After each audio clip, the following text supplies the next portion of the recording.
Welcome back, trainers. So in this video, we're going to be going over features Pokemon Go needs. So I kind of throw out ideas here and there during random videos, but I thought I'd put one dedicated video together for you so we can go over this together. Let me know in the comments if you agree with what I have to say in this video here, because I know a lot of these features would be much appreciated by a lot of the community. You may not agree with some of the things I'm about to say, but nonetheless, it's still going to be an interesting conversation, and I would love to hear your ideas and your thoughts about what I have to say below. Obviously, I did not come up with all these ideas or just magically think about all this stuff, but at the end of the day, still, I'm putting it out there for everybody so we can kind of maybe make some waves to possibly get Niantic to pay attention here. Anyways, let's go ahead and get started, see what we have going on.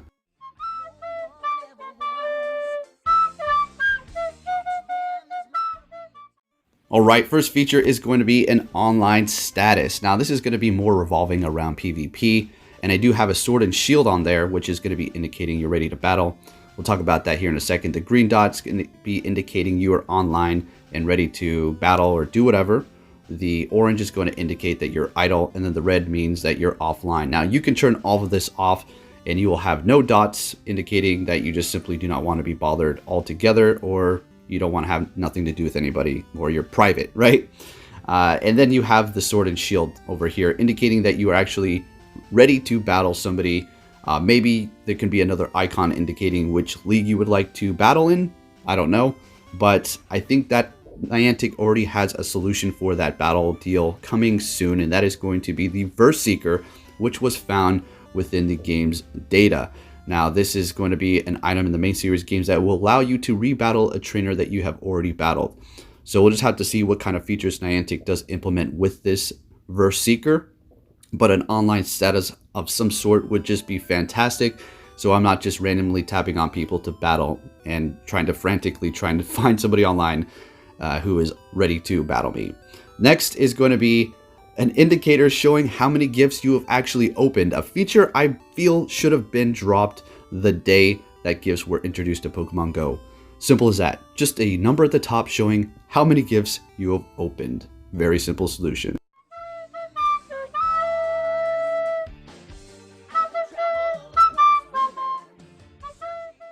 Now, this one here is a bit controversial, I suppose. Controversial in the way of Stardust will just be flying out the window if you can do this. I mean, at the end of the day, you're going to be able to power up your Pokemon how you see fit and throw away your Stardust, or invest it wisely how you like. Now, it is a bit satisfying powering up Pokemon, I suppose, slowly but surely, maxing them out to level 40. But I've seen so many people discussing why and how they just want to completely max out their legendaries immediately. Maybe they're short of time, maybe they need to max something out before this raid ends, and they really don't have that many people in their area to begin with.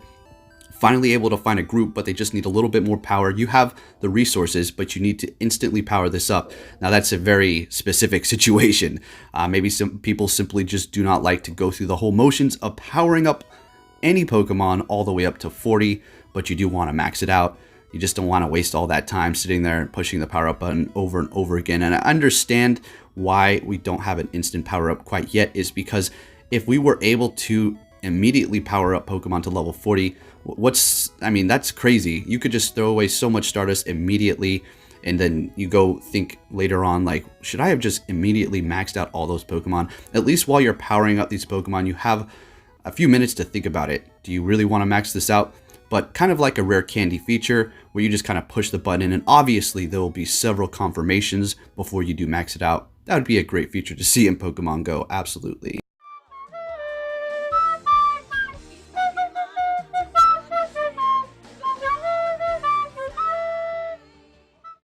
Alright, now this one we've talked about quite extensively on the channel, and that is going to be an exclusive TM to allow you to learn an older Community Day move on a specific Pokemon that you missed. Maybe you found 100 after Community Day, or even a legendary or some specific Pokemon getting a signature move re-entered into the raids, but say you've maxed out, I don't know, 4 of those, and you really don't have too much time to play all the time, and you've really accumulated these resources and powered up these Pokemon, and then they release a new Pokemon exclusive move, and it does a little bit better than your current ones, and you're thinking to yourself, well, now I have to power up another one to have the top performance. An exclusive TM will alleviate all of those problems and allow you to get this move when they are released. Now, this TM will be extremely rare. I'm not too sure how they would distribute it. I was thinking once you hit level 40, you would get maybe 2, maybe 1. Maybe they would just hand them out during EX raids. And if you're thinking, well, shoot, I can't even get an EX pass or make my EX raids,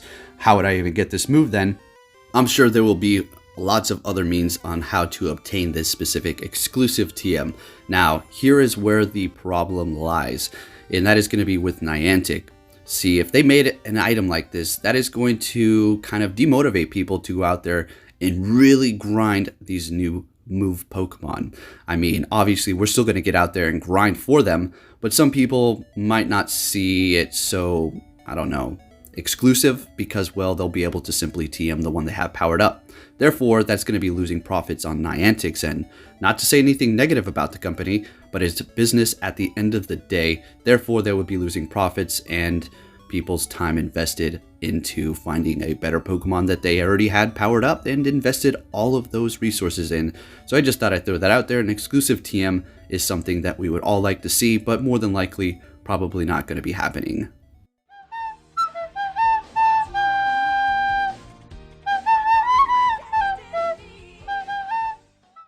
Alright, up next we have starting the raid early, completely skipping the lobby timer and just going straight into the raid. This is going to be fantastic for soloists who kind of have a sort of shadow hit during their raid, want to start over so they can, try again because, well, the game gave them a shadow hit, or you're just, dodging was off. Maybe you're doing a duo and everything didn't seem completely lined up. You can back out, restart it, and you will be able to have a whole lot more tries instead of waiting for that lobby timer of 2 minutes to count down every single time.